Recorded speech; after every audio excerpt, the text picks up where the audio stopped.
ഏറ്റവും കൂടുതൽ നമ്മളെല്ലാം ഓർക്കേണ്ടത്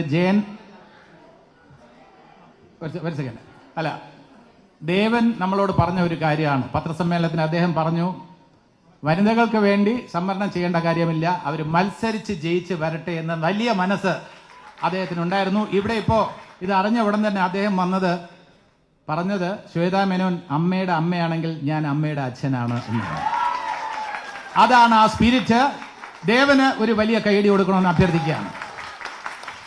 അതാണ് സ്പിരിറ്റ്. ഏറ്റവും നല്ല സ്പിരിറ്റ് കാണിച്ചിരിക്കുകയാണ്. വളരെ ഉദാത്തമായിട്ടുള്ള ചിന്തയാണ്. ഇപ്പോൾ നമ്മൾ സംവരണം വനിതകൾക്ക് വേണ്ടി നീക്കിവെക്കുന്നു, മാറ്റിവെക്കുന്നു എന്നൊക്കെ പറയുന്നതിനപ്പുറം നല്ല ഹെൽത്തി ആയിട്ടുള്ള ഒരു കോമ്പറ്റീഷനാണ് ഇവിടെ നടന്നത്. ഭാരവാഹികളെ എല്ലാവരും തന്നെയും അഭിനന്ദിക്കുന്നു. ഇവിടെ കൂടിയിരിക്കുന്ന എല്ലാവരുടെയും പേരിൽ ഈ പ്രോസസ്സ് ഗംഭീരമായതിന്, ഉച്ചയ്ക്ക് ശേഷമുള്ള ഡിബേറ്റ് വളരെ സജീവമാക്കിയതിന് എല്ലാവർക്കും ഹൃദയത്തിന്റെ ഭാഷയിൽ നന്ദി രേഖപ്പെടുത്തുന്നു. ഈ പുതിയ ടീമിന് ഒരുപാട് വെല്ലുവിളികൾ നേരിടേണ്ടതായിട്ട് വരും. പക്ഷേ അതിനൊക്കെ നമ്മൾ കൂടെ നിന്ന് അവർക്ക് വേണ്ട പിന്തുണ നൽകി അമ്മയുടെ അംഗങ്ങളുടെ ക്ഷേമത്തിന് വേണ്ടി, ഐശ്വര്യത്തിന് വേണ്ടി നമ്മളെല്ലാവരും പ്രവർത്തിക്കും.